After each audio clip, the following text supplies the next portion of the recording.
أكبر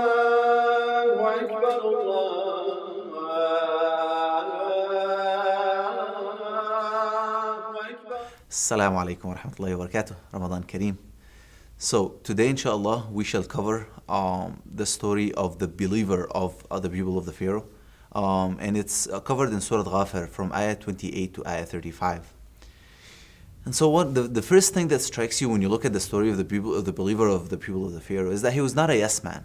So this is Pharaoh we're talking about. He was one of the biggest tyrants on earth, leading one of the biggest empires on earth at the time.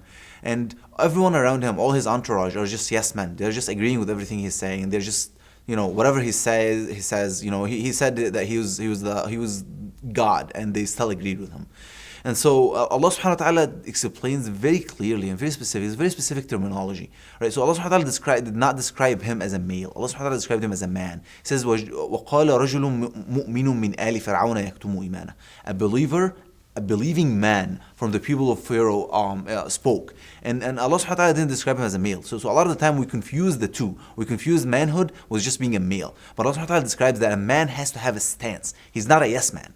He has to have a moral compass, and he has to stand up for his beliefs and what he believes in, right? Additionally, the believer of the people of the Pharaoh, he was a very wise man, right? So he did not go right away and start fighting and go gung ho against Pharaoh's words, but instead he chose to counsel his people, and he was wise with it. He used their own logic even against them. He started reminding them about all the different things. He's like, let's remember about Sayyidina Yusuf and how we let Sayyidina Yusuf down, and we did not believe in his message until Sayyidina Yusuf died. And we had a chance to do this, right? And he started reminding his people, if Sayyidina Musa was a liar. If Sayyidina Musa was a liar, then his lies are on him. But if Sayyidina Musa was truthful, then the promise of Allah for punishment is too severe for people to ignore.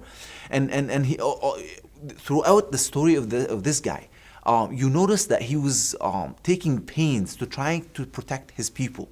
It is as if Allah subhanahu wa ta'ala is telling us that being a man requires first and foremost to stand up for those who need you, and to come in for their need, and to be there for them when they need you, and to support them. He could have, that believer could have easily said, you know what, I'm just going to leave. I'm just going to take myself and extract myself out of this unfair or unjust society, and I'm going to live on my own and just life somewhere else. But Allah subhanahu wa ta'ala teaches us that being a man requires that you don't run away from a battle like this. You don't leave Sayyidina Musa alone in the middle of all of this, and you don't support him. So this man, he supported Sayyidina Musa. So the man was not rash, and he didn't jump in to the action. He tried to be wise and very subtle and very clear about what he wanted to do. And so to conclude this, this ayah is full of so many lessons that we can learn. But Allah subhanahu wa ta'ala makes a very clear distinction. What is a man? And how can you be a man? And many times this is a question that even in our society today, there seems to be a lot of confusion. What makes a man?